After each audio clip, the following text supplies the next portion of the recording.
Good afternoon, ladies and gentlemen. My name is Krystyna and I have worked at the museum since 1971. Actually, I had worked until my retirement, so I worked for almost 40 years, first at the publishing house, then as the deputy director since 1990 until 2012. I was mainly dealing with the educational activities in the last period of my work at this museum, and allow me first to introduce the members of our panel. So next to me I have Professor Zbigniew Kączkowski. Professor Kączkowski was born in Kraków, but has passed his high school graduation exam in Gdynia. After the war broke out, his family was moved to the general government, and for a long time he lived in Warsaw, where he got involved in the resistance conspiracy.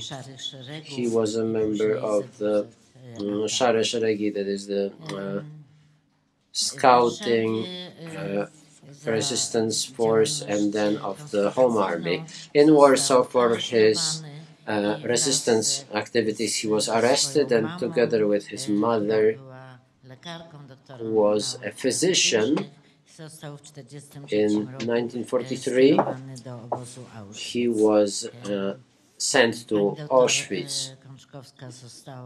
Dr. Kączkowska died in Auschwitz. In 1944, Professor Zbigniew Kączkowski made an attempt to escape from Auschwitz. He ran away from Auschwitz, but his escape failed because he was rearrested and deported to the Auschwitz camp again, and he was imprisoned in the bunker of the death block number 11. Professor Kączkowski was evacuated from the Auschwitz camp, was then imprisoned in Buchenwald and in Ravensbrück. He was liberated in April, towards the end of April 1945.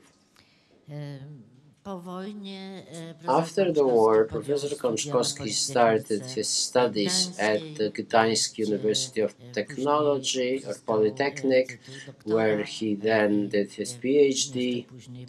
Even later, he became a professor. He got the title of a professor. He carried out research. He is the author of textbooks, of articles, scientific articles, and textbooks about construction, civil engineering, if I have called that correctly. The next participant of this panel is Ms. Halina Birenbaum. Ms. Halina Birenbaum was born in Warsaw and has survived the Warsaw Ghetto. Her father was transported to Treblinka and murdered there. She herself and her mother and her sister-in-law were transported to Majdanek camp in Lublin, where her mother died. Then Halina Birenbaum was sent to Auschwitz. From Auschwitz, she was sent together with the March of Death and then transported to Ravensbrück and then Neustadt-Kleve. She was freed at Neustadt-Kleve. Halina Birenbaum is a writer, a poet.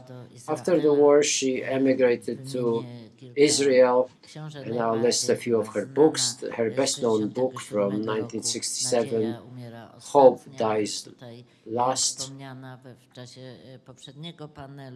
that has already been mentioned during the previous panel. Return to the land of our predecessors, calling for memory, every day survived, close and far echoes, books of poetry. Halina Birenbaum meets a lot with young people in Israel, in Poland, in Germany, in Italy, in other countries. Next to Halina Birenbaum, Janina Iwańska, PhD. Ms. Iwańska, just like Halina Birenbaum, was born in Warsaw in the same year. They could have been classmates, though they weren't. Dr. Iwańska spent her childhood in Wola, in the Wola district, where she started attending school. During the war, her father was arrested, and in 1944, when on the 1st of September, the Warsaw Uprising broke out, she was at home alone, and for the first 8 days of the uprising, she managed herself, with the help of some older residents of the tenement in which the whole family lived before the war. The cellar was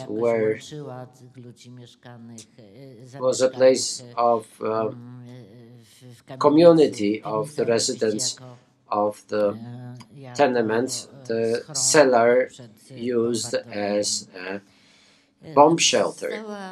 She was Dr. Janina Iwańska was, together with others, led out to the interim camp in Pruszków and then transported to the camp in Auschwitz. She also went through the March of Death and was freed in Ravensbrück. After the war, Dr. Iwańska passed her high school graduation exam, then she started studying pharmacy. She got her PhD and worked in her profession until almost the end of the 1980s. Hello, ladies and gentlemen. My name is Christoph Heubner. I'm the Vice President of the International Auschwitz Committee, and I'm coming here to Oswięcim and to Auschwitz since just about 1975 to work with young people, and I'm the co-founder of the International Youth Meeting Center here in Oswięcim. And I have the honor to introduce to you Marian Turski, a friend, a survivor, a journalist, born 1926. He grew up later in Łódź. 1942, the ghetto, and later Auschwitz. 40, first mistake. You get used with Marian that it's this way. And later Auschwitz, Buchenwald, and Theresienstadt. Since 1958, he is a journalist working with Politica. He's linked to the Jewish Historical Institute, and he was and he is the Spiritus Rector of the Museum of the History of Polish Jews in Warsaw, one of the most beautiful museums in Europe.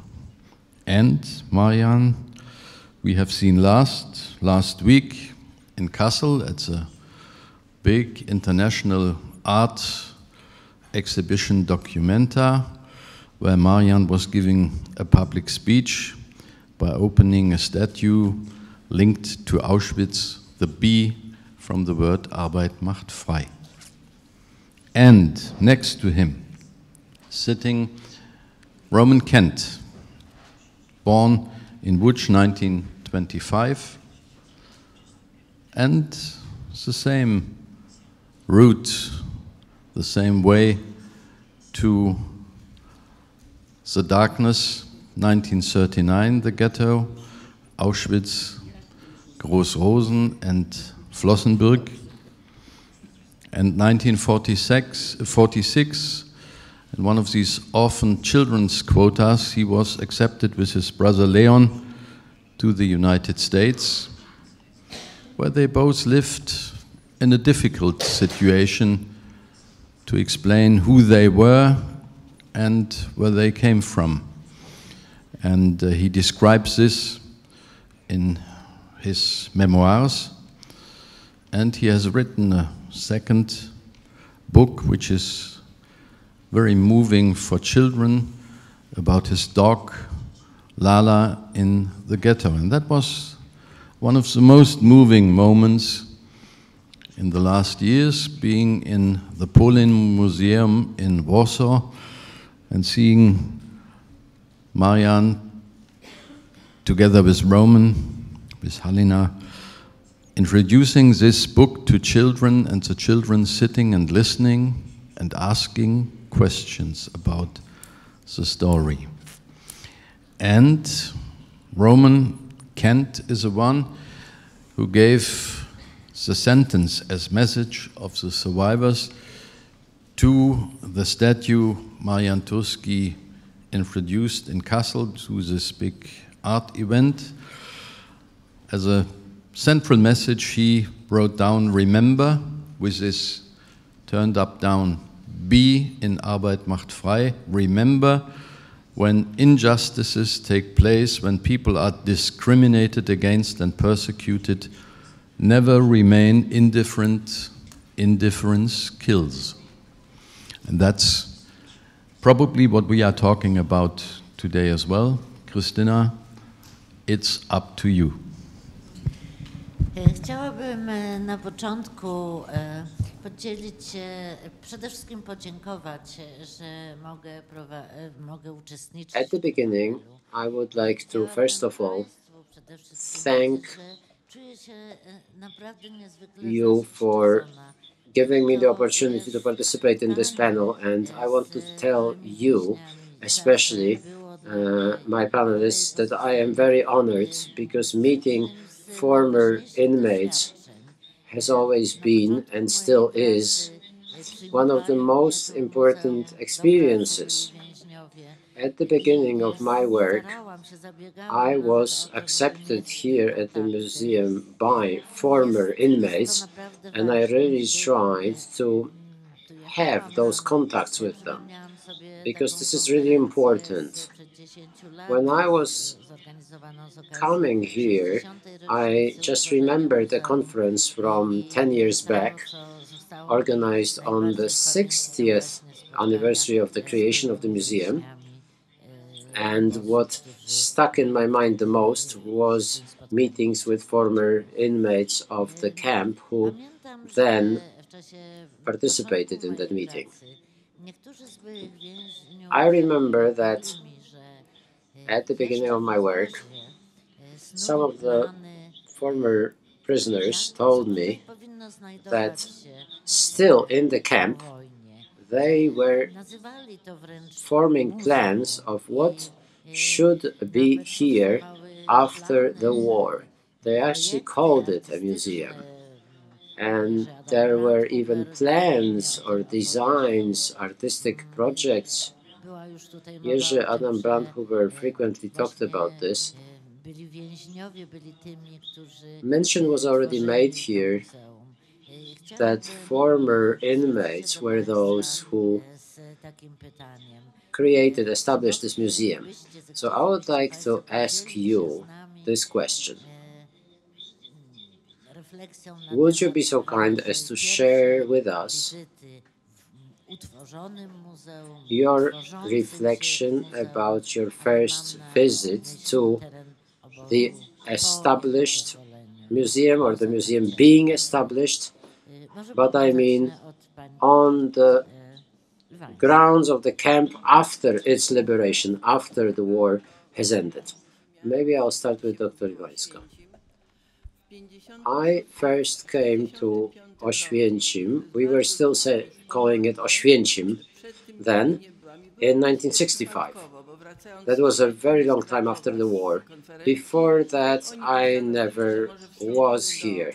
And that was by accident, because I was coming back from Kraków from a conference, and they decided, oh, maybe we'll stop by at Oświęcim, and you could show us where you have been and what it was like, because none of them had ever been to Oświęcim, as we called it then. And encouraged like this, I will tell you which block I was in, which bunk I slept on, where I stood during the roll call. And we came to Brzezinka, we stopped in front of the gate, we walked through the gate, and I reached the railroad track.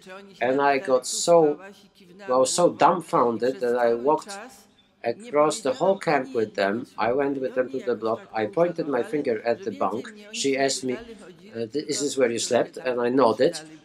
And I never said a word during this, and they respected it.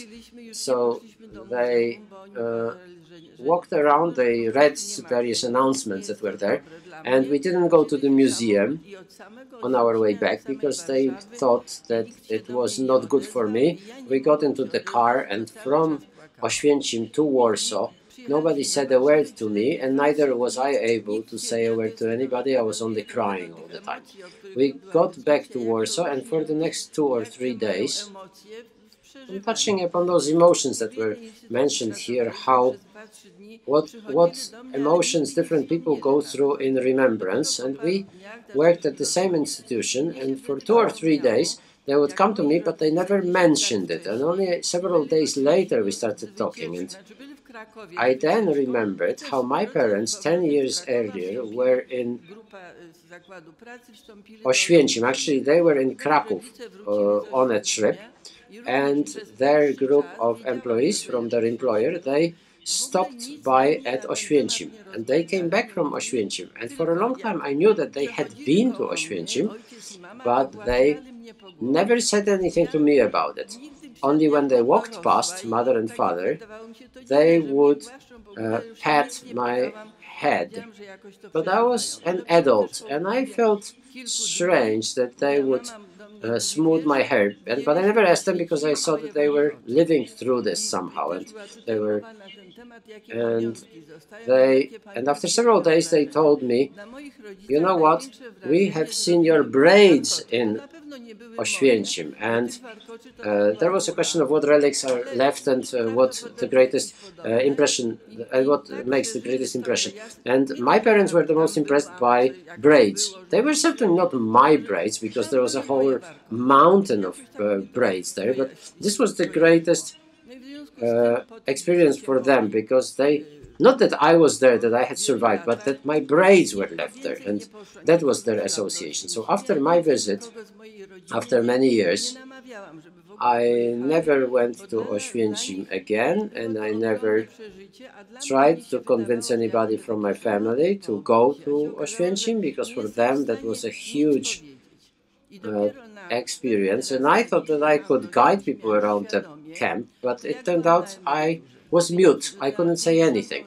And it was only next time I came to Oświęcim in a conscious way. That was when I had already retired. I was invited for the 50th anniversary of the liberation of the camp, and I reached this conclusion that now I can go there reasonably calmly, and I did come. And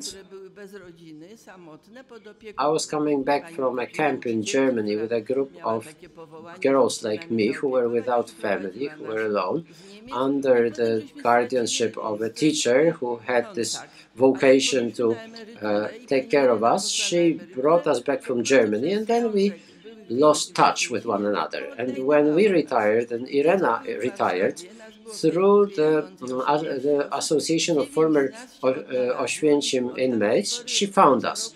And from those who were in Warsaw, there were 18 of us traveling in that group. 9 were found, and since that time we would go to Irena to her name day, to some other celebrations. We stayed in touch, and she always called us, like she used to in the camp, my girls. She died when she was more than 90. We were more than 70, every one of us, and she kept calling us my little girls. That was very moving. And then when I came here for the 50th anniversary, I came with this decision that we would look for the rest of our girls. And there was an interview that a journalist conducted with us from a newspaper, a print journalist, and he took a photograph of us, and under the photograph it said that we were looking for the missing girls from that return. And there was one girl from that returning group, one who lived somewhere in Silesia, in Chorzów, I believe, came forward, and since that time she would come to every celebration in Warsaw to that lady who brought us back, because we walked from May, because we were liberated in May, and at the beginning of August we reached Warsaw. We were walking from that camp, and she was guiding us as our guide. So that was my first contact with the camp, and then I was coming, and now I come more and more frequently.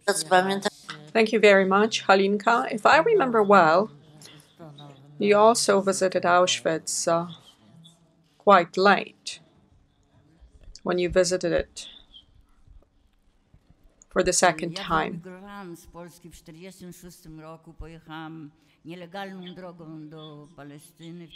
I left Poland in 1946. I took the illegal route to Palestine. There was no Israel at that time. And starting from 1947, when the State of Israel was proclaimed, and I came back to Poland after 40 years.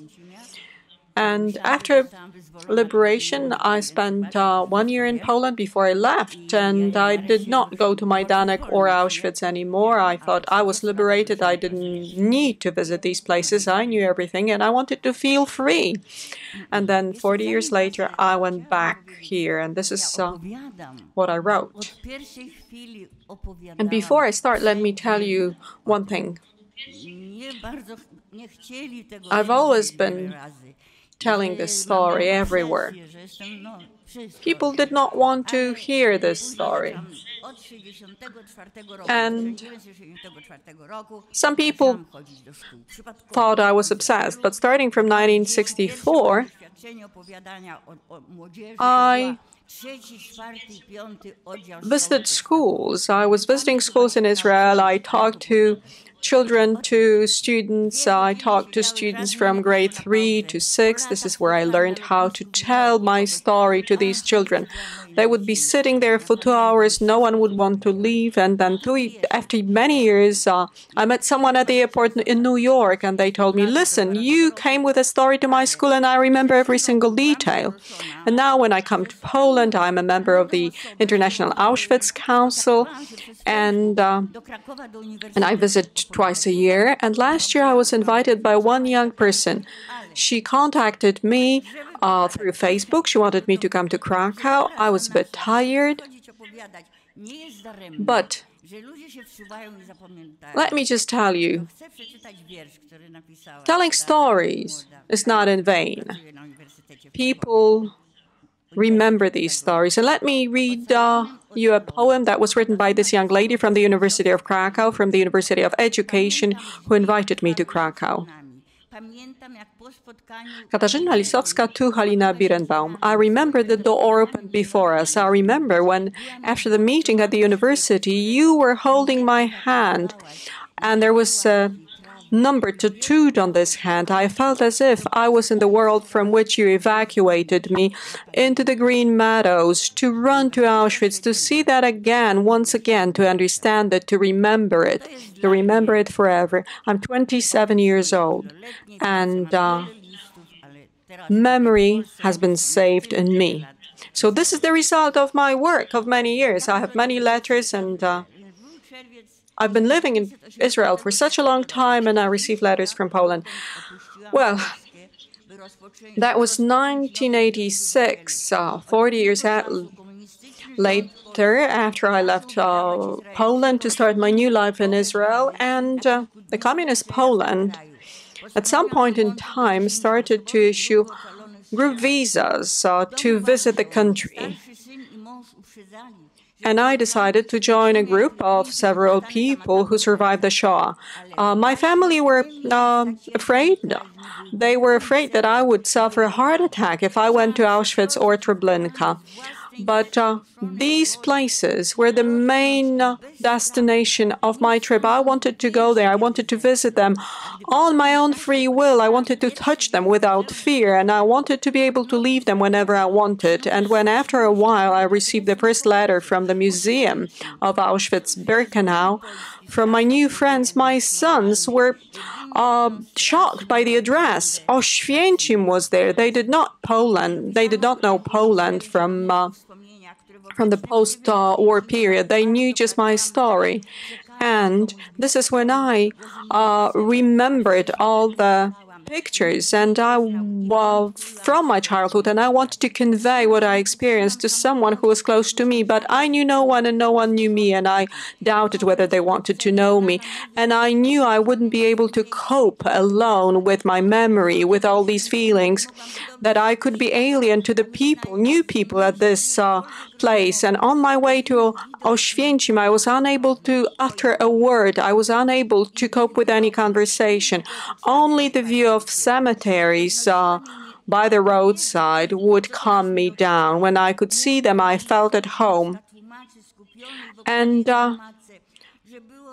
people around me had no knowledge. There was a young, nice guide explaining to us that so many people were deported here, that they were murdered, they were killed, they were beaten up, and that life was awful. It's so good that she was able to explain anything. I felt grateful to her that she was able to explain it, but I was unable to follow her. I was unable to follow her explanations. That was too polite. The other world was wild. It was full of humiliation. It was full of inhumane acts.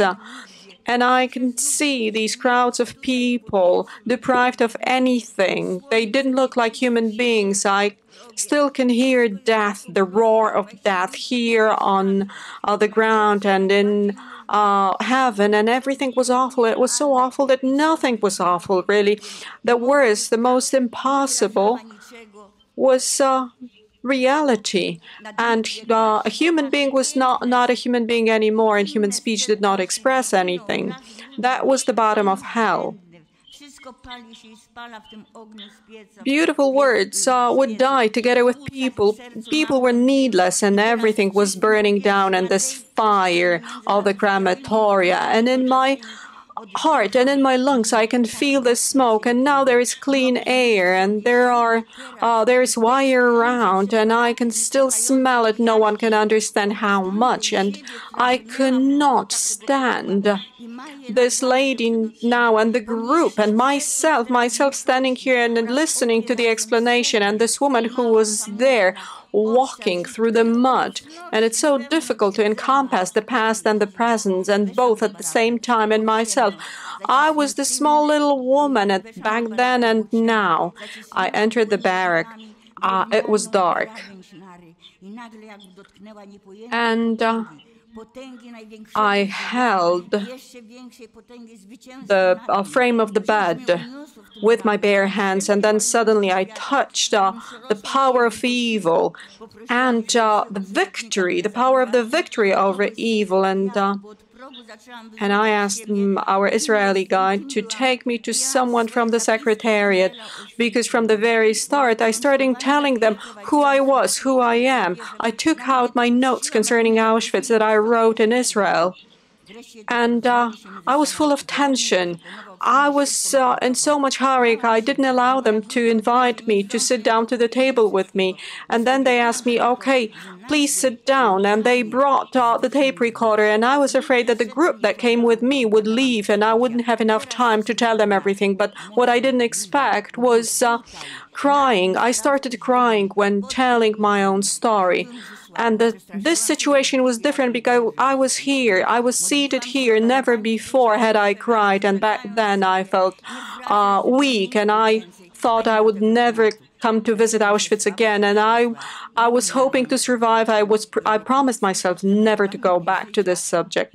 Luckily, I didn't die because of these emotions, and because my life was saved.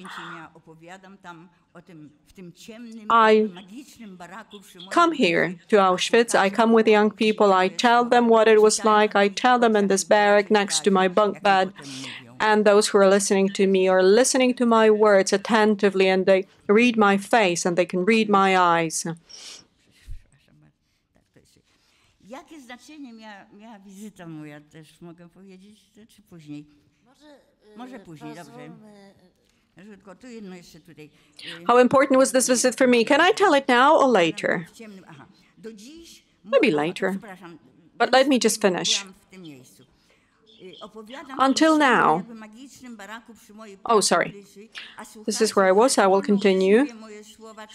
In this dark, magic barrack, I'm telling them my story, and they are listening attentively to my words. They can read my eyes. They can read my face.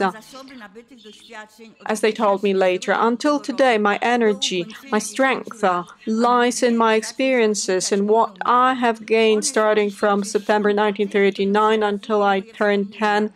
And these experiences give me strength to explain it to all those who are listening to me. And I do it honestly without any grievances. And these young people and adults listening to me are made aware of the sense of life, of friendship, of love, of dedication to another human being. They start developing a new outlook on life, and they don't ask provocative questions. They don't smile in an ironic way. And the word Jew does not cause smirks, and there is no hatred. And maybe whatever is holy is being born here. Thank you. Thank you very much, Halina. Thank you very much for this very emotional account and contribution. But when and why? When and why did you come again as a free man to Auschwitz? Professor.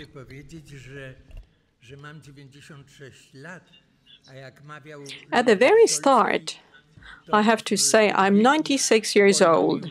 And as Ludwik Solski used to say, if you're 96, you're fully allowed to forget about many things. And I don't remember so well when it was. I know that I came here for the first time with my wife, and I showed this place to my wife. I showed her how I escaped from the camp. I showed her my route and of escape, and I showed her what I remembered, despite my age. What I remembered very well, I told her about my escape. I told her how I was captured and how I managed to survive. And I have told this story a number of times. I have 4 children, 7 grandchildren, and each of them wants to be with me here. And each of them was guided around this camp by myself. One of the first visits that I made was when I told the story of my time here at the concentration camp to the team working at the museum. I was telling future guides about the story. I was taking them around the camp. And that was one of the first in a way, public reports that I made, public accounts. But I'm not reluctant to tell stories, although I'm not a poet, unlike my neighbor. I'm an engineer. I'm a civil engineer. And I dealt with mechanical issues, related to construction, ladies and gentlemen, so I was walking the earth more, but I wasn't so emotional about these visits. I did not experience them in such an emotional way. And I think we need to remember about the difference. There was this concentration camp at Auschwitz I, and there is Birkenau.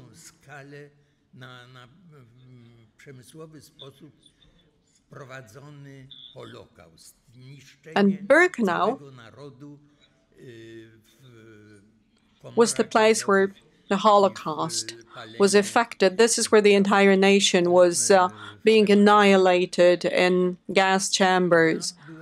This is where their bodies were burned down in crematoria.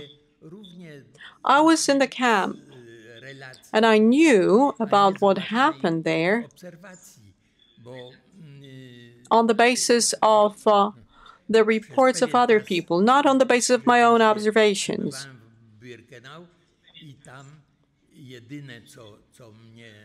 For some time, I did stay at Birkenau, and what made a great impression on me there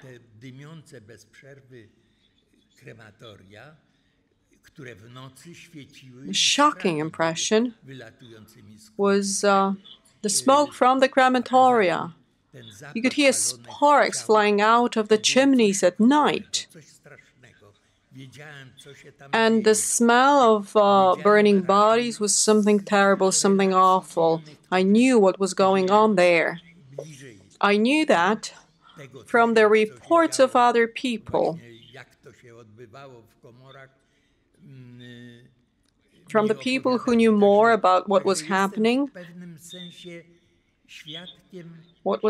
in the gas chambers. And in a way, I am an indirect witness.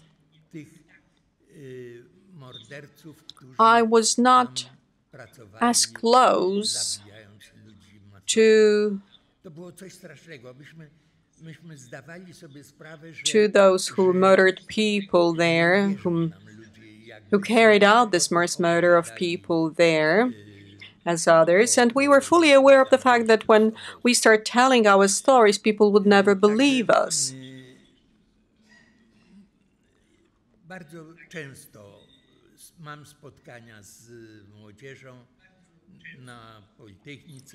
And very often, I have meetings. I have meetings with young people at technical universities, for example, and I would tell students what life at the camp was like from the perspective of an inmate, from the perspective of a prisoner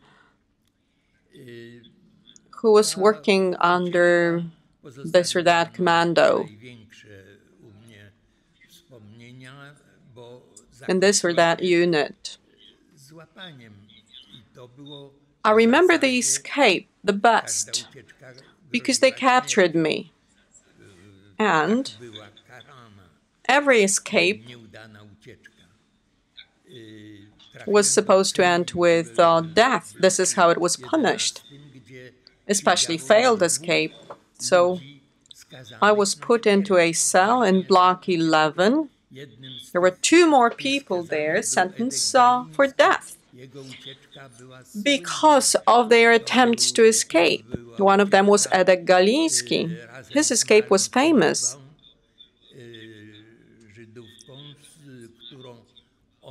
He escaped together with Mala Zingbaum, a Jewish woman that he led out of the camp, dressed up as an SS soldier, dressed up in his uniform. That was an exceptional escape.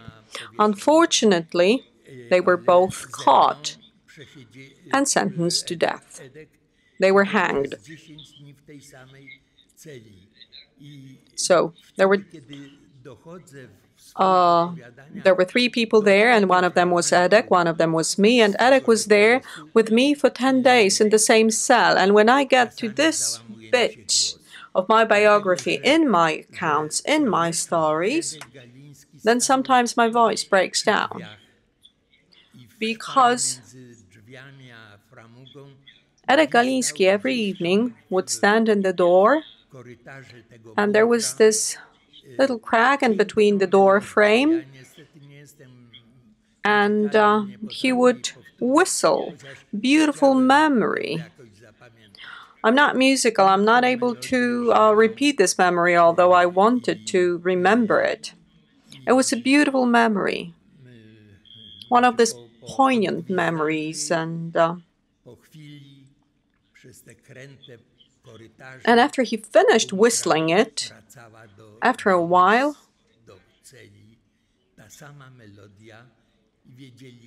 it would echo in these winding corridors of the bunker, and it would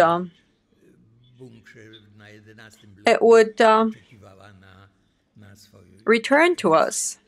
But it was not an echo. It was Mala. Mala was whistling the same memory, and she was also waiting for her death at a different cell. And that was something extremely poignant.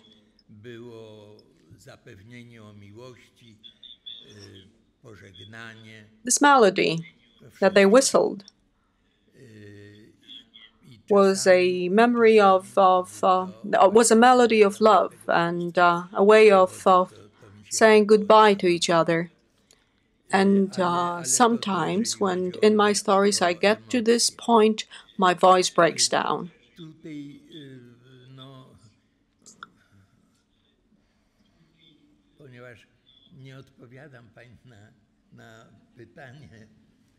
So these were my emotions. But I'm not answering the question you asked. So maybe I can comment on what I have heard in the morning, during our morning session.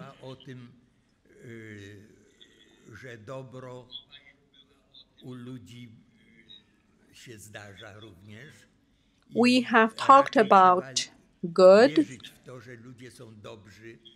in people, that it may also arise in people, and we should rather believe that people are good, not bad. And it would be better for the world if that was true. But sometimes it is. When escaping from the camp, I experienced good from the SS soldier that was guarding the entry through the post line. This SS soldier could see us when at night we were trying to cross this line. Unfortunately, we were caught up in some kind of barbed wire that was there in the grass next to the road. And we fell down because there were two of us. And we were trying to cross this line. And an SS soldier was standing above us on the other side of the ditch that separated us from the road where this guard was standing. And he was standing above us for quite a while. I was wondering what he was waiting for. He moved away to talk to a person on a bike, and then he went back to us, and he was guarding us. And at some point, he left. He walked away, and we could hear his steps from a distance. Probably he did not want to be responsible for the death of two people escaping from the camp that he could see. And he left us free. And regardless of the barbed wire, we got out of the place that caught us up, and we crossed the line. We crossed the street. We went down to the river. We crossed the river. We went to the other side of the bank, but unfortunately we were caught and we went back to the camp. So This is something that I treat as an expression of conscience of a person who was touched by what he saw. Other inmates said that as the soldiers were not good, there is no need to talk about it because they were not good. Yes, indeed, but sometimes among them there was one or two with conscience. Thank you very much. Living in New York now. Well, it's the same question to Roman Kent living in New York now. Here to Oswięcim, How to do you remember Auschwitz? you coming back here to Oswięcim, to Auschwitz?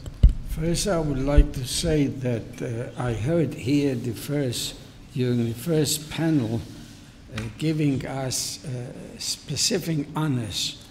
I can assure you there is nothing honorable to go through the war in the concentration camp. For this, we don't deserve to be called honorable, to be called honor, and so on. It is an experience that we wish we would not have. Okay? For me, the first visit to Auschwitz was many years after the war, after I was already for many years in the United States. And when I went first to Auschwitz, I really was very quiet. I didn't want to say anything. I wanted to be by myself. I was walking through different parts of Auschwitz, starting from the railroad station where we were greeted by the Germans, and I was trying to relieve the greeting parts, which was something I remember that we were actually locked in a cattle car. The family, that means that was still left, that was my mother, my sister, my two sisters, and my brother. When we were for about 3 days and nights in the cattle car with no food and no water, so you can imagine what stench there was in the cattle car. And a lot of children and grown-up actually died during this trip.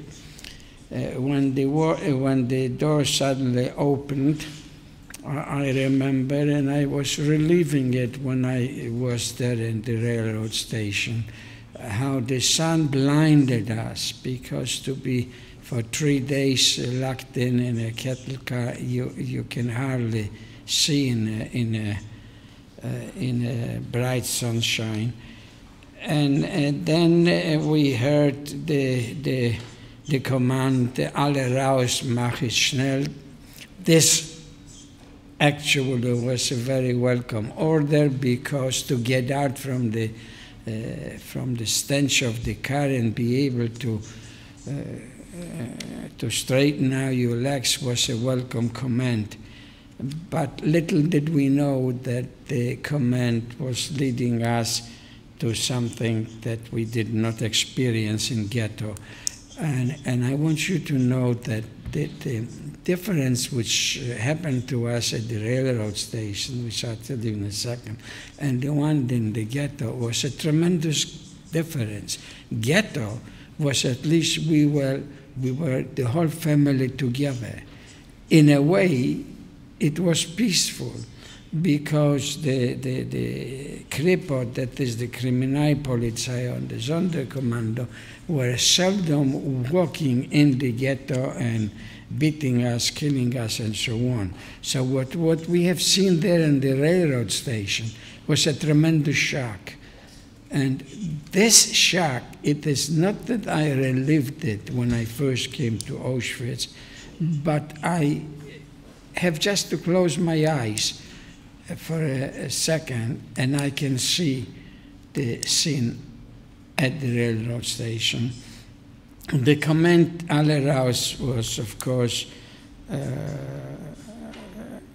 given together with beating us with the guns, with whipping us with whips, and then the German had another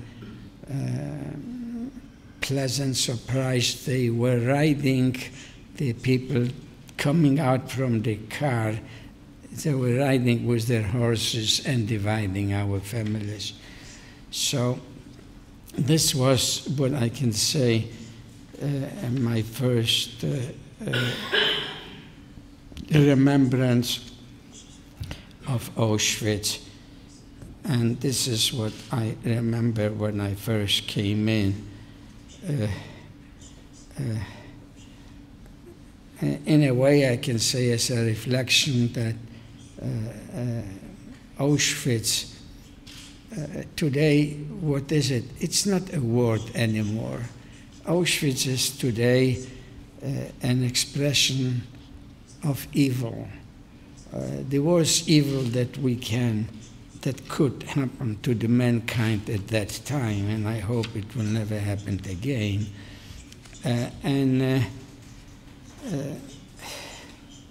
And maybe the only thought that is worse in my mind than Auschwitz itself is the thought that Auschwitz in the near future may become just a small footnote in history. That would be tragedy for me, for survivors, and I think even for the mankind to forget about it. Of course, later on, my memory is being separated from my mother and sister, and me going with my brother to the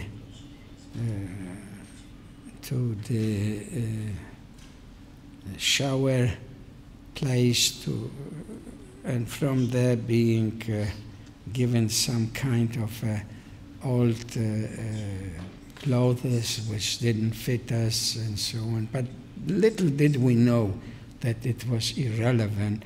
And then I remember going to the barrack where we were placed, about 1,000 people in a barrack. And that was my reception in Auschwitz. I do know that next time when I came to Auschwitz, I was together with a group of teachers, about 30 teachers. And when we came to Auschwitz, I really didn't say anything. But when we went to Birkenau, I told them, I will tell them the story, what was happening in Birkenau. So this is what I was telling them. And remember, if you look even at this picture here, you see the chimneys. To me, the picture with the empty chimneys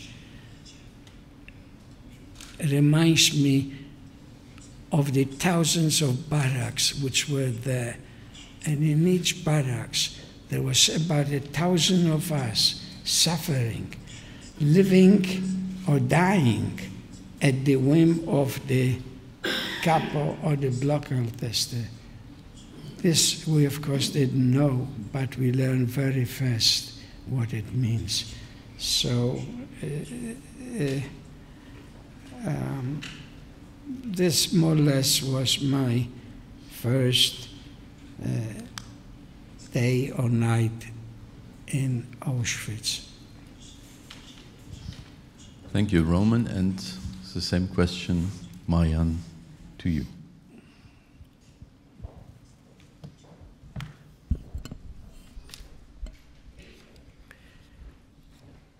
Zdziwicie się Państwo, ale może to nawet i dobrze, że ja You may find it surprising, w rundzie pytań ostatni. maybe it's good that I am the last in this round of questions, because What can I say? Ja zostałem dotknięty I was touched by amnesia. Zapomniałem w ogóle po When wyjściu. I got out, Nie dopiero, po czym w każdym razie dotknęła mnie totalna I amnezja, was touched totalna przesada. by total, maybe that's an exaggeration, total amnesia. It wasn't total because I always remember the first day of my stay, so I remember the arrival and I remember the first day, and obviously I cannot get the B149.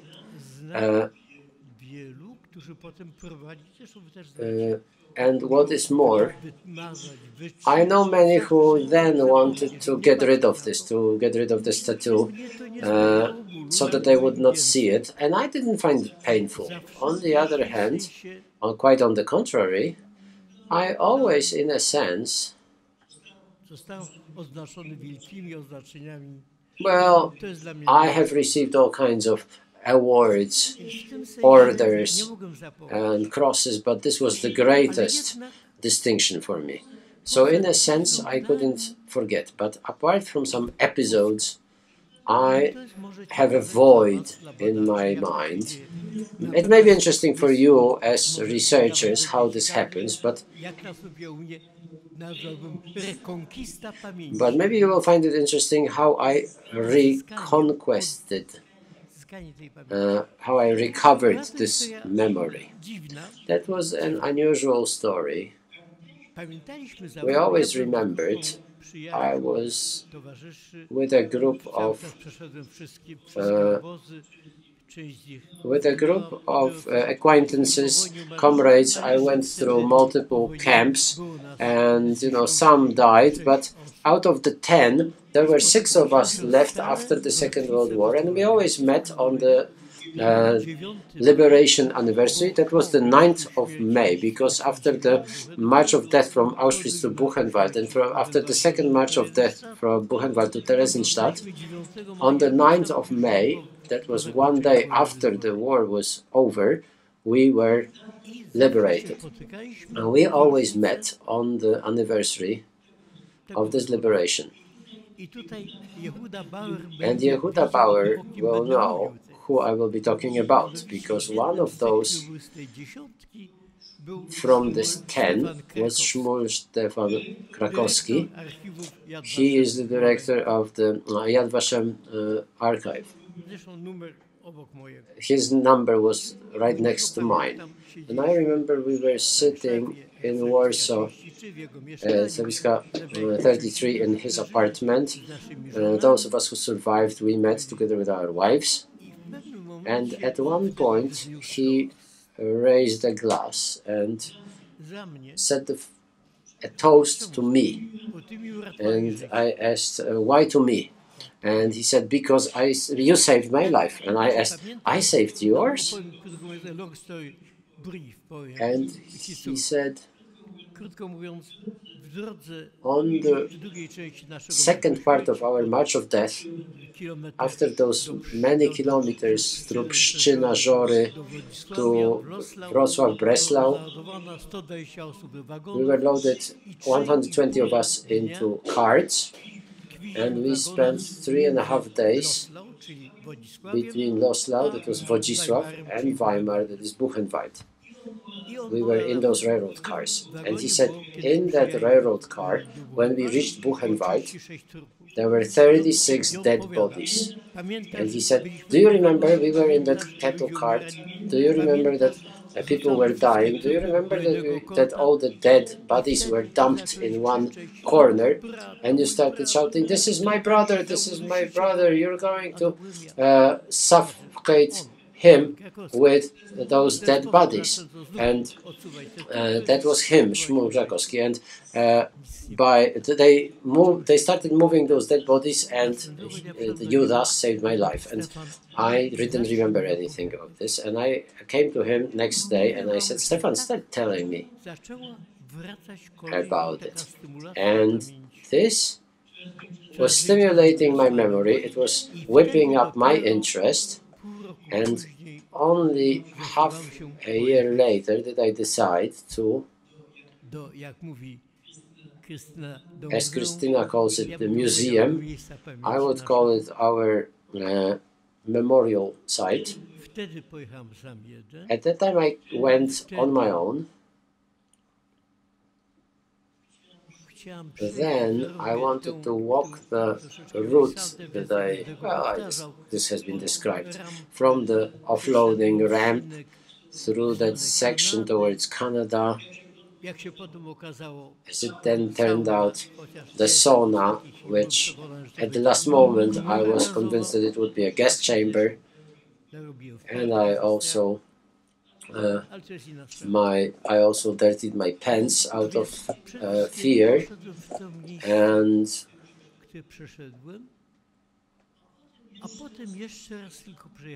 soiled. I went to that place, so I covered that same route, and then I came one more time, and I cannot avoid this impression from those days. I felt alien. I felt strange, because today the historians would say this was the process of de-Judaization of Auschwitz-Birkenau. But I felt this because I was not a Jew who was deported there, that I felt, and his family got gassed apart from his mother, but I went there because I'm a citizen of Poland, just like the others were citizens of Hungary, and I had this feeling that I am alien. I'm alienated from this, and I never then felt the need to come back again. But there is one interesting thing, namely this amnesia made it easier for me, and it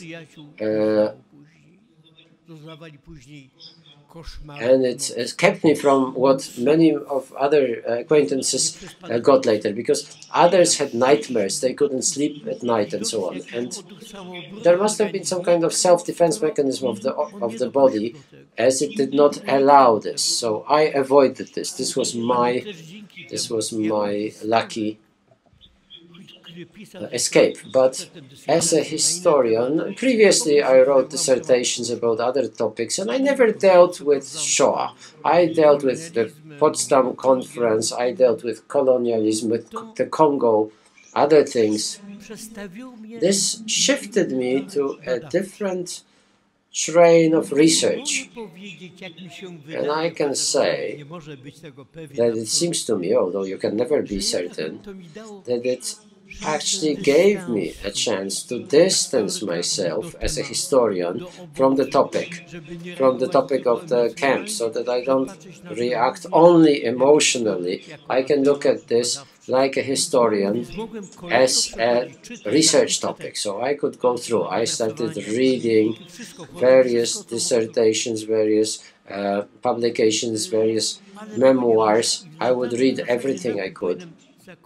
And this is where I should actually stop, because this answers the question, your first reacquaintance with Auschwitz. But I have to tell you about two other things that I will only mention them, but they were very important meetings for me.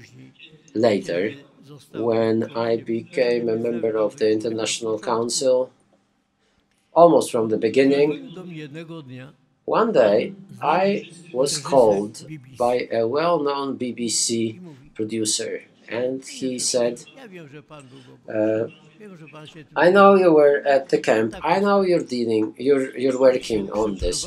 I have this favor to ask, because I want to bring the leader of young British neo-Nazis, the leader of French neo-Nazis, the leader of German neo-Nazis, and Austrian neo-Nazis. And I asked them if they would come with me to Auschwitz on my expense, and they said yes. And would you like to come to Auschwitz with me and with them. When my wife heard this, she died 2 months ago. When she heard that, she said, "What are you thinking of at all? You're going to die of a heart attack." And I said, "No, this is my duty." And I remember the words of if not me, then who? And I went there with him.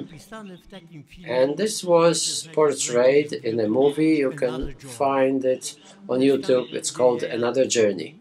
This is a movie where I travel with them, and we're talking about, I wasn't trying to convince them. That was not important.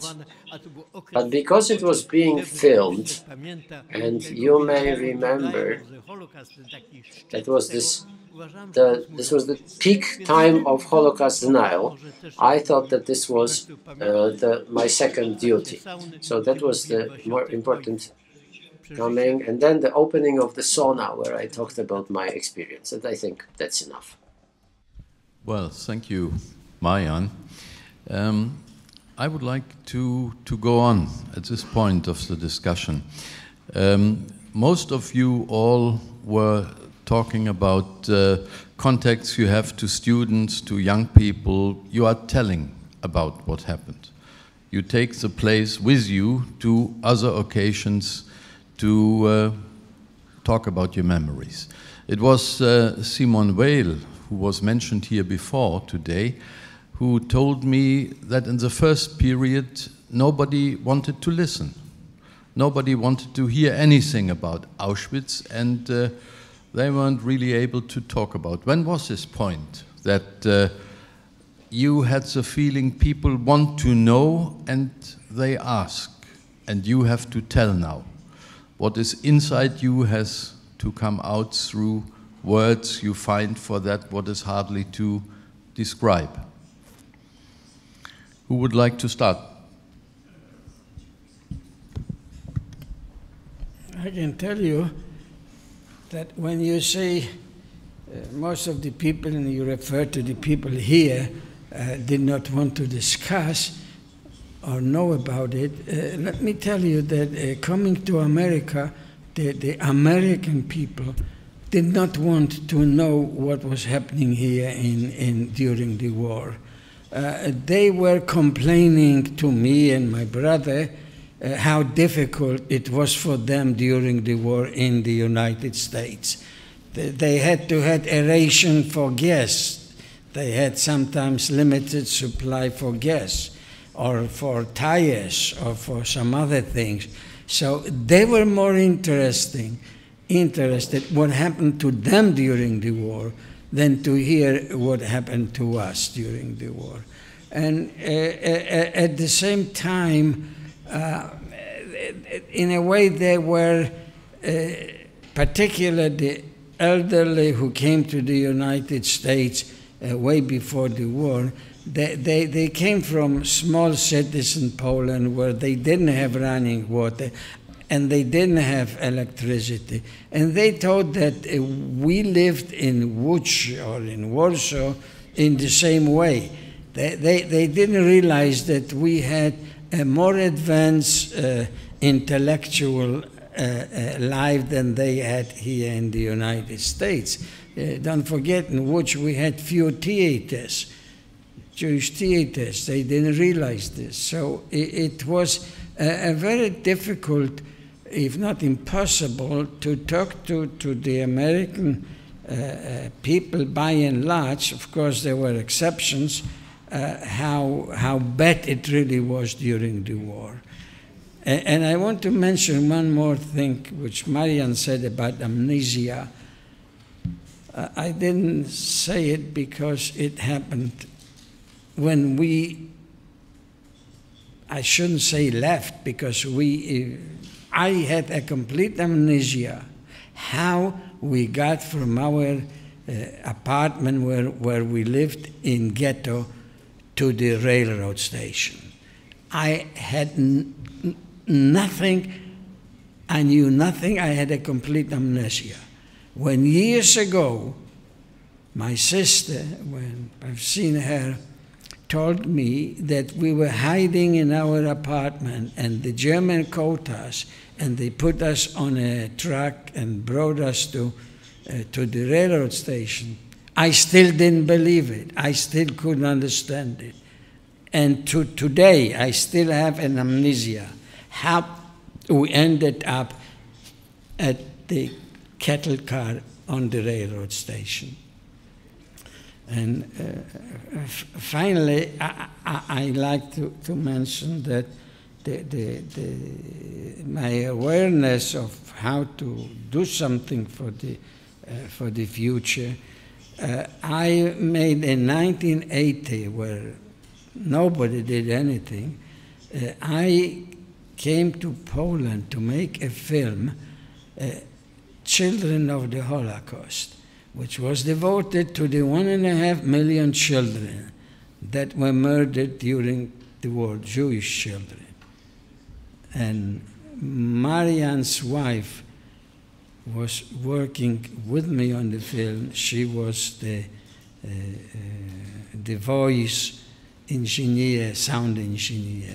And we brought Liv Ullmann here. She came to Auschwitz with us for a few days, and the beginning and end was shot in Auschwitz. And this film in 1980 received the New York International Film Festival Award. So that's the way. Mrs. Iwańska, would you like to add something to it? About what? About talking to young people about your remembrances. Tak, ja po przejściu na emeryturę, tak jak mówiłam. Yes, when I retired, as I have said,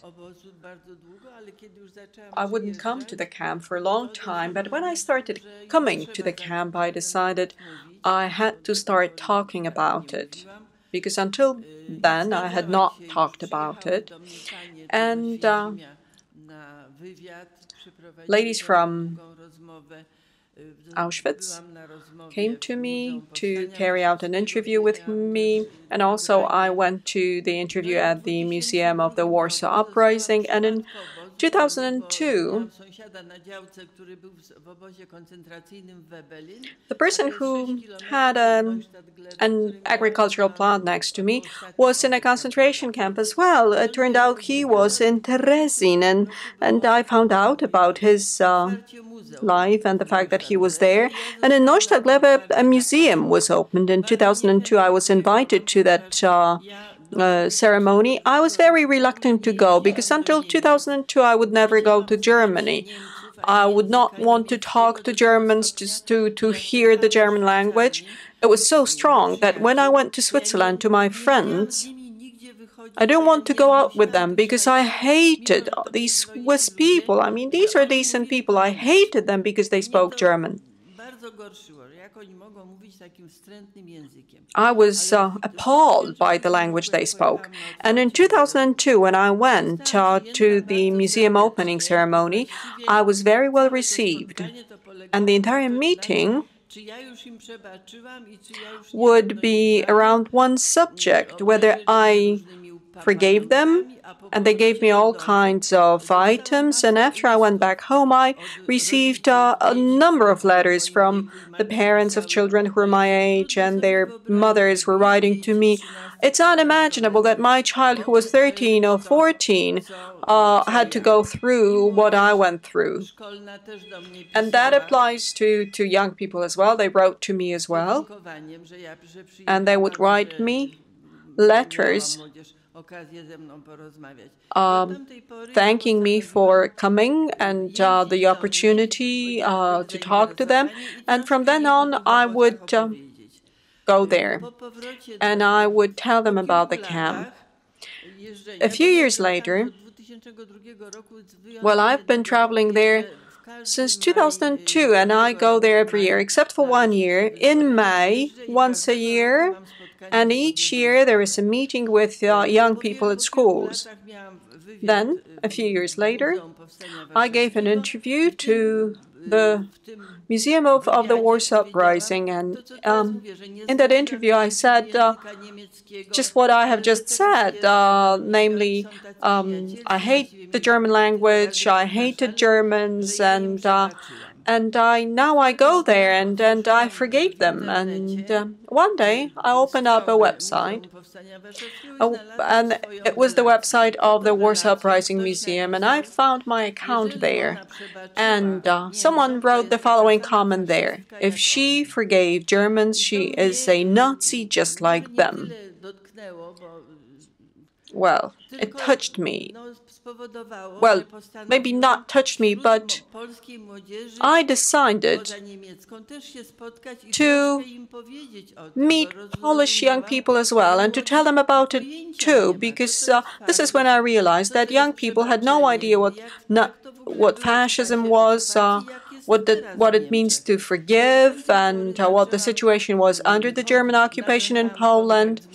And then I invited young people to my home. They could come and see me, talk to me. They took part in competitions, and then one principal of one school in Legionowa invited me to one meeting with school students. Then she invited me this year to the opening of the school year. And well, when I was traveling to Germany, I thought that German students were more interested in Nazi camps and the Second World War than young people in Poland. But then when I started seeing Polish students at Polish schools, I realized that a lot had to be done at Polish schools and that young people are indeed interested in this subject. Because there was this period from 1945 on when this generation that went through the war and camps and uprisings, they focused on themselves, on their personal matters. They did not focus on these issues as they were too painful for them.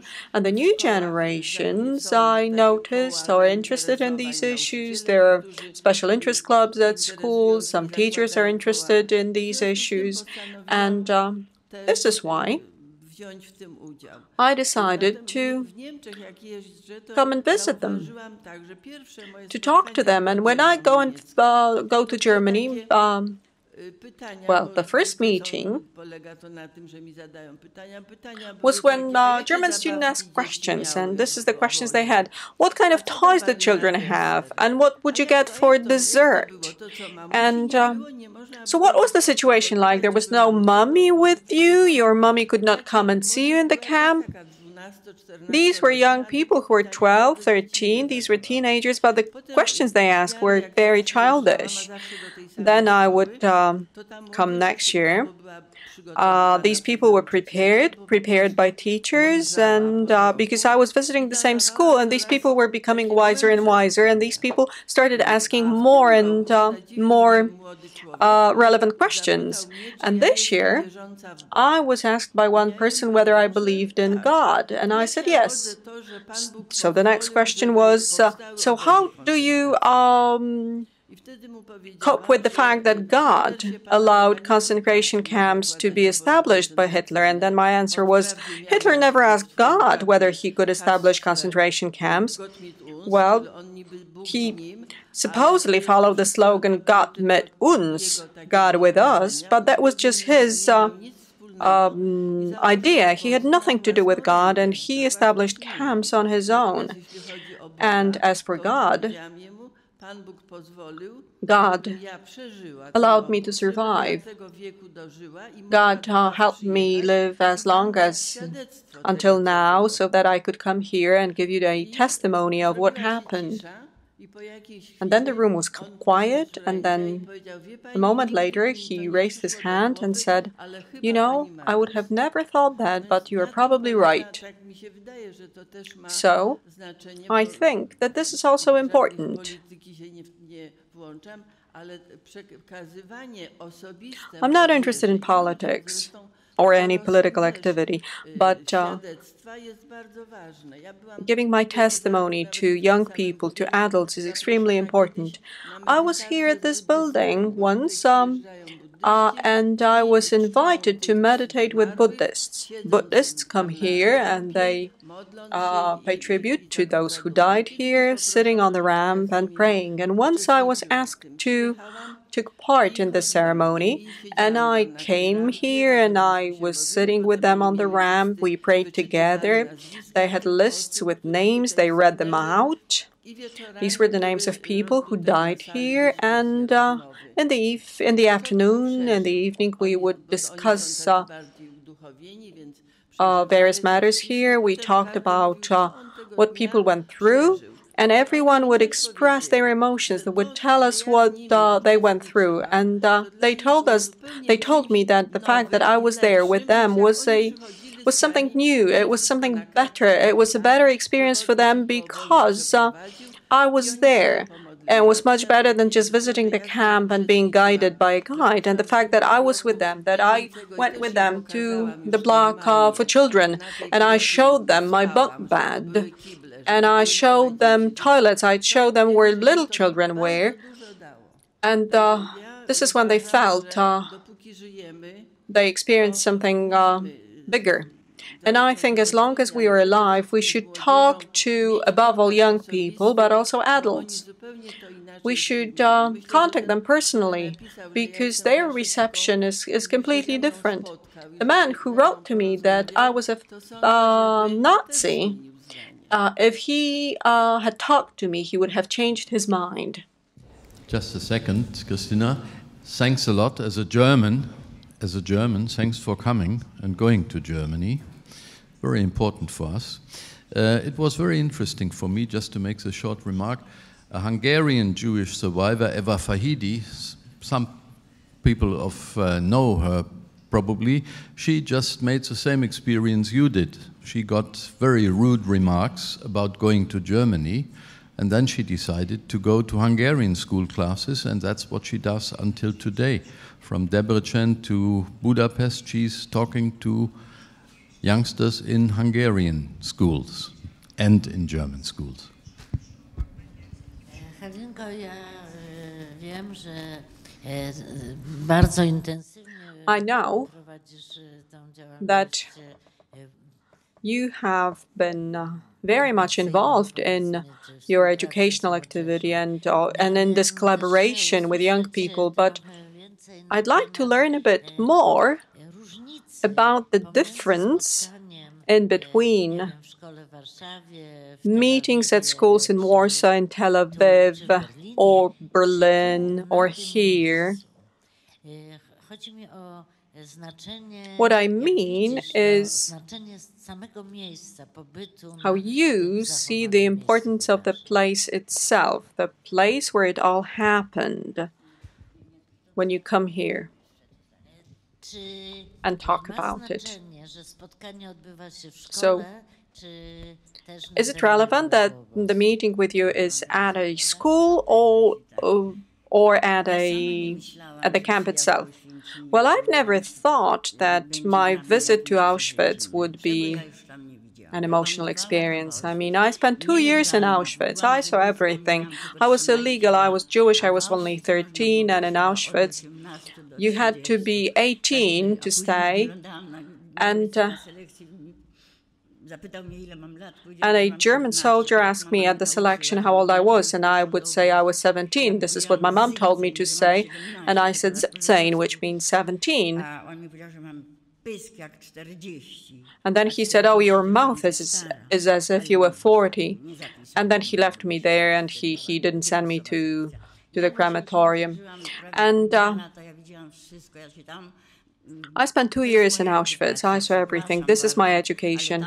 I'm sorry to say that, but this is when I learned about life, about all the values that they wanted to teach me at home. And I was in the Warsaw Ghetto. They taught me manners, they taught me cleanliness, they taught me good behavior.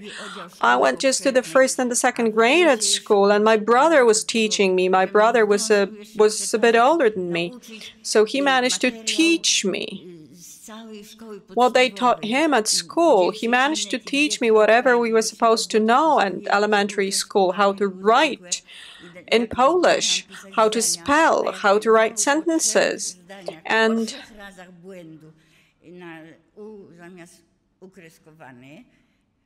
if I made 3 spelling mistakes, or if I forgot to put in a comma into a text, then I had to write 25 sentences, correct sentences with the same word or phrase. And then I was standing in front of the ramp. And within 2 years, I saw cars full of people. 1944, Jews from Hungary, crowded cars. The camp was so crowded that there was no place, no crematoria to burn people. And I was working, sorting out things. I would stand on piles of things. I was 14 at that time. It was 1944. I was standing on these piles of clothes, and these were clothes left by adults and children, and there was food there, letters, photographs, and it was all there, and I was walking to work, and I could see these people led to the crematoria, and we were walking the opposite direction to sort their things. Once I saw in this large group of people, I saw next to me a couple. There was a woman there, and she was holding a baby, and the man who was standing next to her had a basket and a bottle to feed this baby, and they were asking me, how long is the Jewish colony? How far is the Jewish colony from here? Because we need to feed our baby. And it was just a few meters, and I was reading books in Warsaw. I was reading about morality, and they taught me that commas are important, that spelling is important. And I was wondering, why? Why did they teach me all this if I can see all these people here, and I come to work, and I can eat as much as I want, and I was so hungry that I was eating everything I could lay my hands on. That was 1944. That was almost at the end of the war, and these people had tins with food, and I could eat everything. We had access to food finally, and I would stomp on those piles of clothes, and at that time I stopped talking. Words had no value for me. When you see these people going to the crematoria, when you can smell the smoke of burnt human bodies, when you're standing on their clothes and you're supposed to sort them out, and then you have to disinfect them.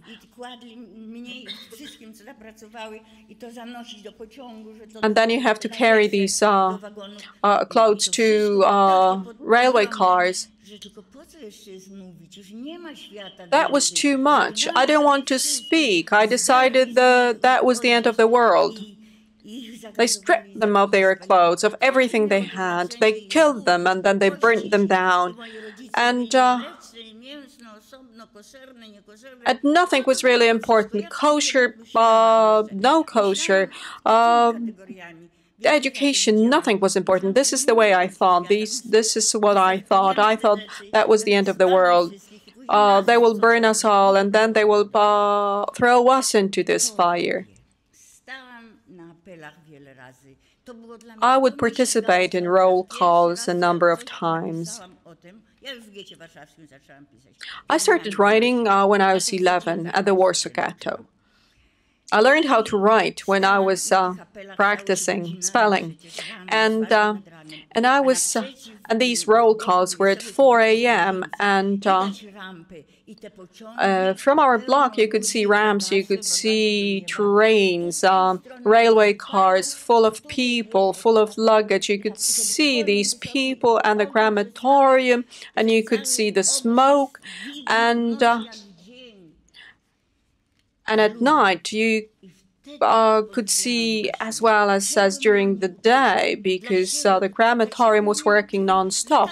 And then I thought, oh, how come they taught me anything? I mean, they never taught me that something like that could exist in the world. And this is when I understood proportions. And when I could see these people and then they disappeared, I was wondering, who's going to tell their story? This is as if they had never been born. They just walked there, they were burnt down, there is ash and nothing. So who's going to tell their story? That was my question. I was standing at this roll call, I was looking at these people, and I was wondering, this gravel, these stones, these trees, maybe they will tell the stories of these people. Years later, I wrote a poem, Trees Remain Silent. They probably were poisoned with the smoke of burnt human bodies, and they were not able to tell the story. And everyone at that time wanted the story to be told. Anyone who could survive wanted the story to be told, but no one believed they could survive. Then the camp was liberated. So from the age of 10 to 15, I went through the ghetto, I went through rounding up, through Treblinka, through hiding, the Warsaw Ghetto uprising, Majdanek, gas chambers in Majdanek. That was my university, that was my education. This is something that taught me everything. Well, you can never learn everything. There is always something to be learned. Evil has no borders. And evil can become worse and worse. But what I mean is that I wanted people to know about it. I was liberated. I went through the same as you did. I went through Auschwitz. I walked in the death march. I had a paralyzed arm, and we went to Ravensbrück. And years later, I wrote a book, Hope Dies Last. And then I went to Berlin in 1989. And the mayor of Berlin, or the deputy mayor of Berlin, was reading my book in German. It came out in German, and this is what he said. Listen, where is Gleven, Reichstadt Gleven?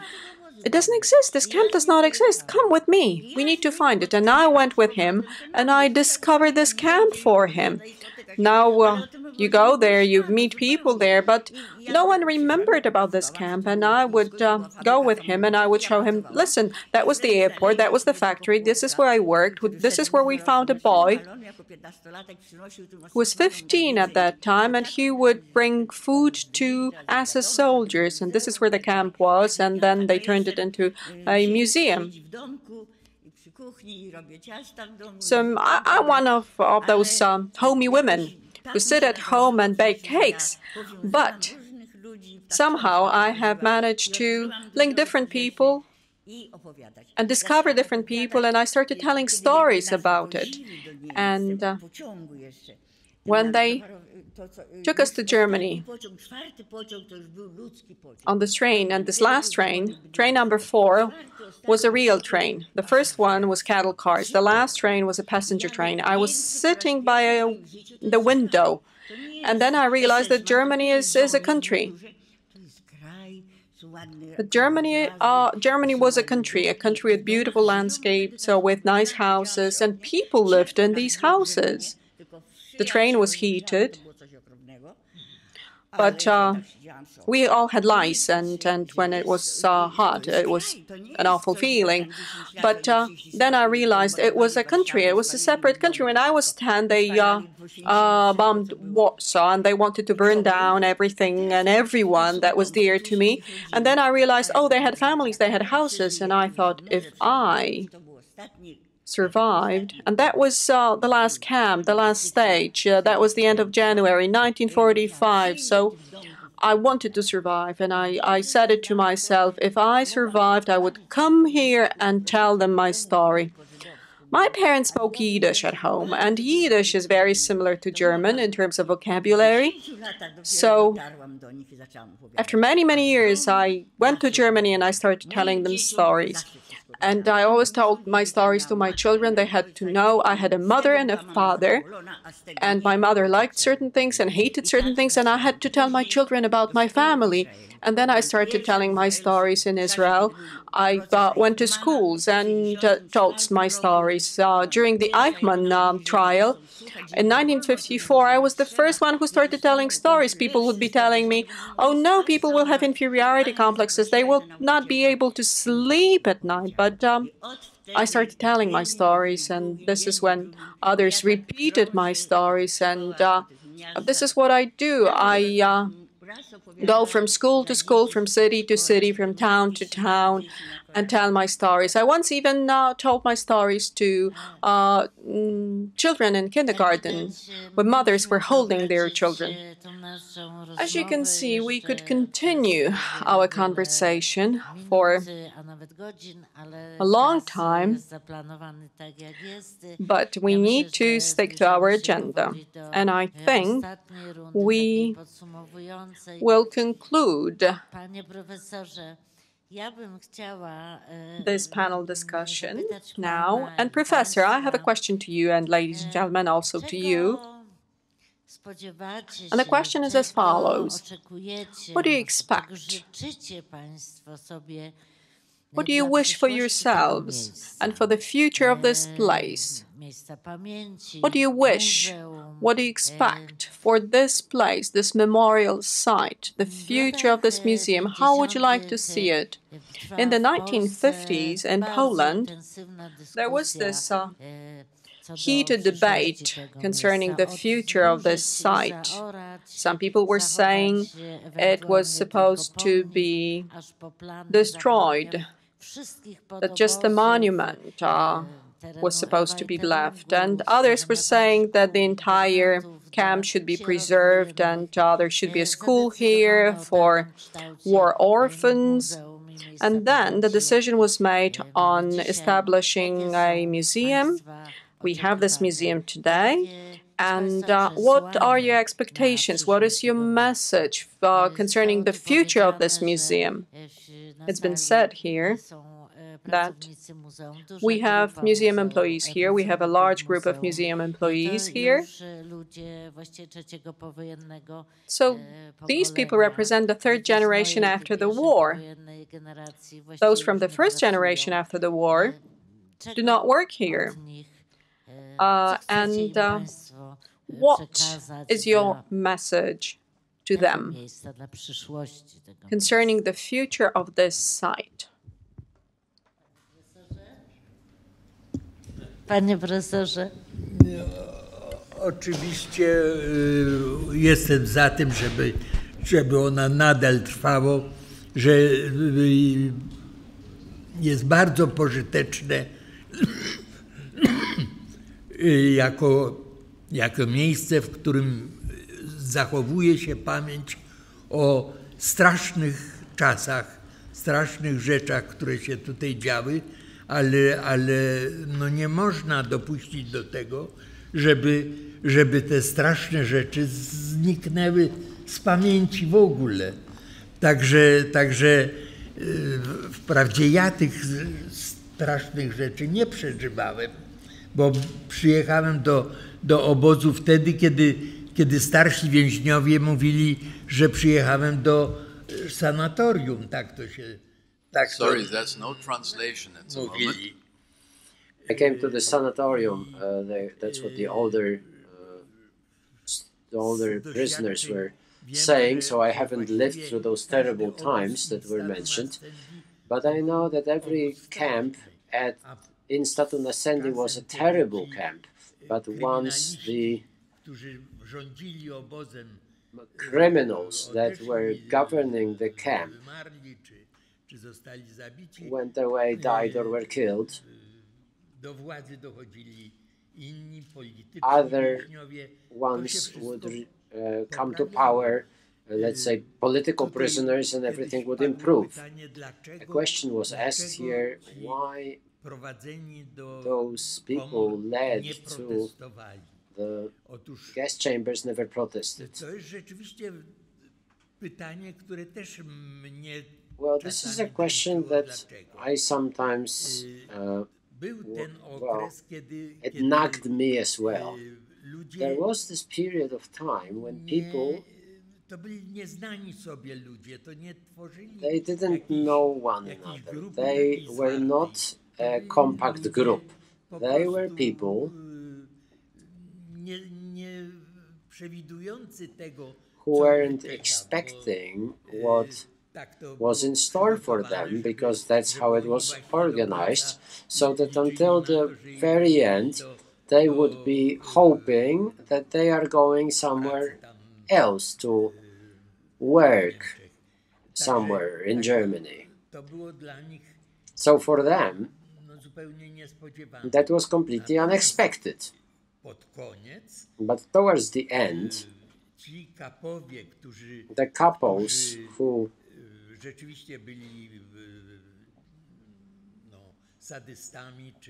were sadistic or criminal, who were killing people themselves, became the victims of their underlings, because the prisoners, towards the end of the existence of the camp, the prisoners would themselves start to finish those couples off. It wasn't that they never defended themselves. Already in my time, at Block 11, there was the block leader on the first floor of Block 11. There was a big room which was considered to be the king of Block 11, and there the king was Kapo Sowa, who was famous for his cruelty. That was a man whom the Germans saved from death, because his commando was leading him onto the high voltage wires. So towards the end, in 44-45, it was not so peaceful, a flock of people who were not defending themselves and were being killed defenseless. So maybe among the Jews who were being led to death in the gas chambers, among them maybe there never was any kind of uprising, but Sonderkommando, so the commando composed of the Jews who were to prepare the new arrivals to walk into the gas chamber calmly, with the hope that they will leave after having been showered, and they will get back to their suitcases and clothes that they left in front of that lock. One Sonderkommando actually rebelled. They mutinied, although I only have heard about it. I never saw this actually, but although they were liquidated by the Germans, they were all killed as a result, but the mutiny occurred. So some mutinies occurred towards the end of the existence of the camp. So things were changing over time. Thank you very much. Halina, your message? There were 4 questions that were asked here, and I prepared how to answer those. I prepared myself for answering those, but this is those are quick thoughts. So it's extremely important that this remembrance site, that this memorial exists, because people should be coming here, because here you experience this, you relive this differently. When I came here, I felt that I touched the eternity. So what meaning did this visit have for me? Coming to Auschwitz after 40 years had a huge impact and significance for my further fates. So here I am saying that Auschwitz has to exist so that you could get that impression. It had a huge impact on my further fate and of my family in Israel. And I befriended and learned and got to meet almost every employee and the management of the museum. I forged close relations as a witness with them. I started coming frequently. My husband accompanied me on those travels, and the cordial relationship with employees of the museum, their respect, their unusual respect for the former victims of the camp, former inmates, gave me hope and are a footnote to my experience of Shoah and experience after the war. And I told my son that the first coming to Warsaw, to Treblinka, I was crying in the streets of Warsaw when I was walking them, when I was hearing Polish. Those were real tears, not exaggerated, but they were tears about this Warsaw that I was born in.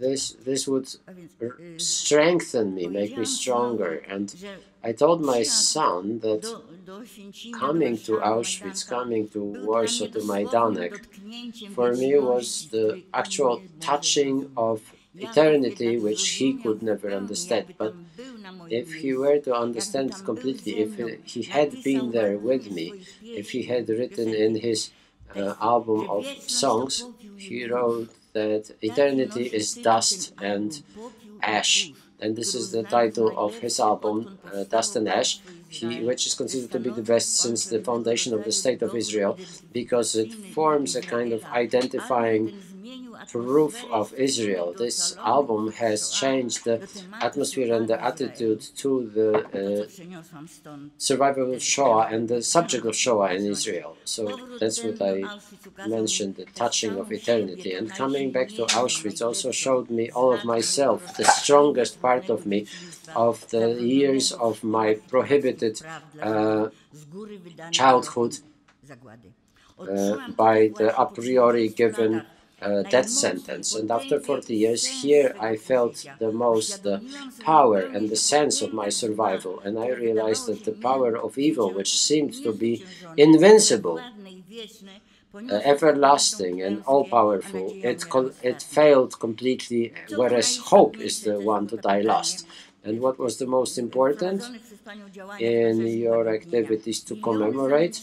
Millions of people who were tortured and killed are usually presented as one nameless, colorless, unfeeling, unreacting crowd without any rising, any ability to rise. But everyone had their face, their way of acting, even in hell, everywhere, until the moment of death. Everybody experiences something, reacts. They may feel a failure, they may feel a winner, even because of a temporary winning in some situations. Some people lasted longer, some gave up much faster. So I want people to know this. I want people to know how people survived, how people remained in those terrible conditions, in the terrible bestiality, always at the edge of death, how they felt, how they behaved, how they thought in the penultimate and last hour of their life. And what is the message for the young people? To learn it and to remember it, not for revenge, not for hatred, but for feeling, for what other people feel, for sympathizing. I want to make them aware by the power of the facts of Shoah what hatred and war can lead to, what people can be in different situations, what the power of the will to live, the force of friendship and love is even in hell on earth, that was Auschwitz during Shoah, and how those values are so important because they were necessary to live and to survive in the impossible conditions. When I talk about this, I am there with all of myself, and everything else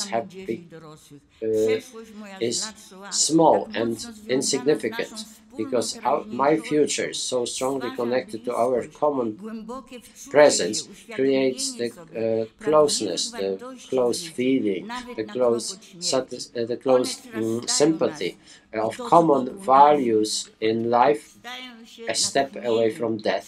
They are bigger than us, and they become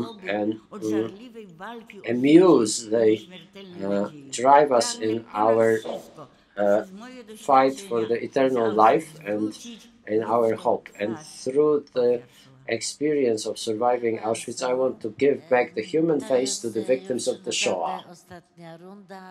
Thank you very much, and this will really be the last round, so I would like to ask Dr. Iwańska to share a few sentences of her message for the future of this place. I will be brief because I cannot speak so in such beautiful words, but I feel that the most important thing is that the young people, because we can't do much, we can remind people of something, but so that the young people would remember what our history was, what was evil in it, what was the reason for, what is the cause of that evil, and so that the young people would understand that the future belongs to them, and they will now be creating history. And according to what they do, that's what the history will turn out as. And whether they will be remembered the way we remember other people in the worst possible light, or will they do something that will make future generations remember them see them in a good light. So after what has happened this year, the youth who take care of the camps in Germany, the German youth who take active part in commemoration, they got in touch with the youth with whom I'm in touch in Poland, in Warsaw, and there is a promise that during the summer vacation, our Polish youth will come to Germany and they will have common workshops about the memory of concentration camps. And I think that this contact between young people, for the purpose, for the righteous purposes, well, it gives us hope for the future. Thank you. And for the end, we would ask Roman Kent and Marian Turski to answer this question shortly, because they will have to leave directly after our discussion to go to Berlin and to talk to the German Minister of Finance about the social and the living conditions of the survivors. So, Roman, would you make, and Marian, you make the end? I can say one sentence, really what I would like this museum to be, not just an education center, but what I expect from this or other museum, to make sure that our past, the past of the survivors, should not be our children's future. This I can say in this one sentence, what is my main goal. And I had here two questions which were partially answered. One was, and I was asked the same question, where was God? And my answer lately to the people, where they asked me the question, where was God in Auschwitz? I say that basically the people that were alive belonged to two categories. One category said that it was God's desire to keep me alive. So I do believe. The other one were the opposite. But I came to the conclusion where I told them the last time, where was God in Auschwitz? And I say, God was there. God, if God is omnipotent, he was there. And he have seen what is going on. And the people that believe could see him crying. That was the answer. And as far as why we did not fight in the camps or so on, I can also give you a rhetorical question. Did you see children or women fight? They are not used to it. The Jews in Poland were not used to fighting. And if we were to ask why they didn't fight, let us ask there another question. What was in Katyn? Katyn was few hundred officers from the Polish army, people trained in fight. Yet, by and large, they were all murdered. Why didn't they fight? Because you couldn't fight it there. Now, when you look at me, I have gray hair and whatever is left over, but I was a child. What did I know about fighting? What did my mother knew about fighting? What did my father knew about fighting? Nothing. So some questions must be answered without proper answer. Thank you very much for listening.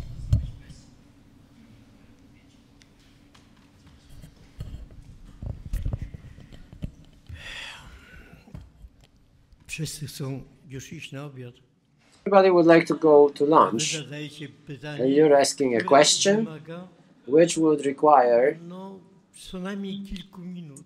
at least several minutes of a response. Przepraszam bardzo, ale troszkę zmuszacie So nas również. I apologize, but you are forcing us to say things which are banal, because how am I supposed to transmit a message in several minutes? Maybe I'll just repeat what I said here on a certain round anniversary. Co było najgorsze? What was the worst? What was the worst over there? Głodowanie, głód. Hunger, the terrible hunger, famine. You all know about it. No. Hunger was not the worst. Cold, the terrible cold, the minus 20 centigrade temperatures.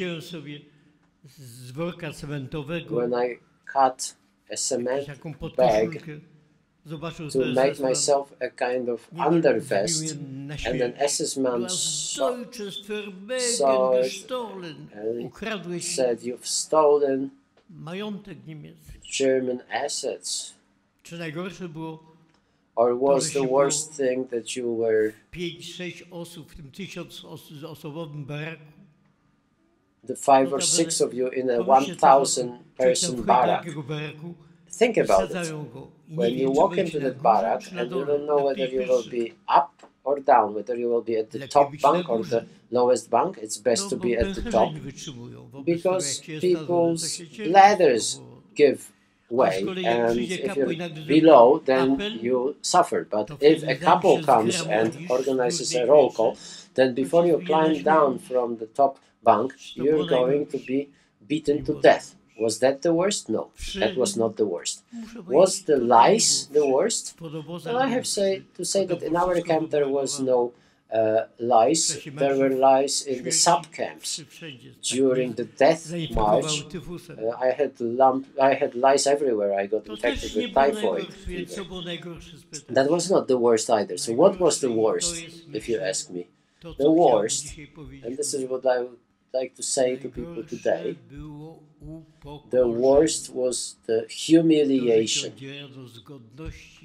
that they stripped you of respect, that they did not treat you as a human, that they treat you as some vermin, that is to be suffocated, that is to be trodden on and ground under the wood like some cockroach. And when you look at the results of European elections and American elections today, don't you feel that there is something about this that we did not understand, that we are disrespecting many people, that we're alienating many people, that they feel alienated? Let me tell you, I had a meeting in Israel, and this is why I'm saying this, because Israel is my second homeland, because I have two homelands, Israel and Poland. And I remember that I told young soldiers, remember that when you fight with whoever you consider an enemy, when you're firing at some enemy, it is not as painful as when you are humiliating women that are crossing the border and they feel humiliated. Humiliation is something that no man can ever forget. So, if there is any great message, then it is, please remember not to disdain, not to humiliate, not to bring people low. And if I am to talk about my message, 3 days ago when we were in Płaszów, when we were talking about that camp and Amon Good,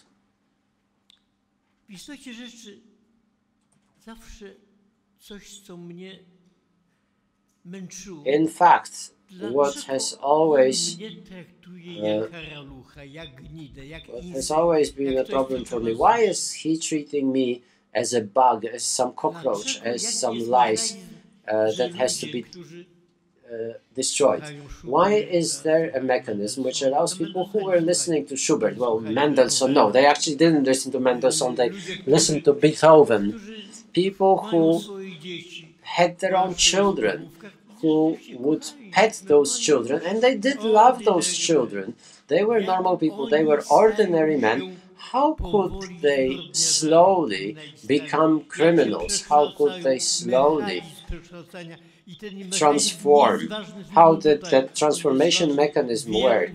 And it's not important here, it's important in many other contemporary communities or countries. If we can understand anything out of that, then this is the message we should have.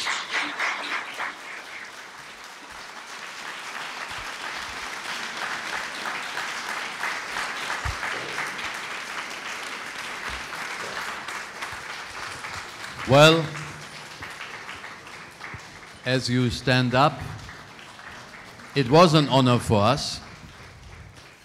Even if you don't agree, it was an honor, a great honor. Thank you very much indeed. Dziękujemy bardzo, bardzo serdecznie. Very, very much.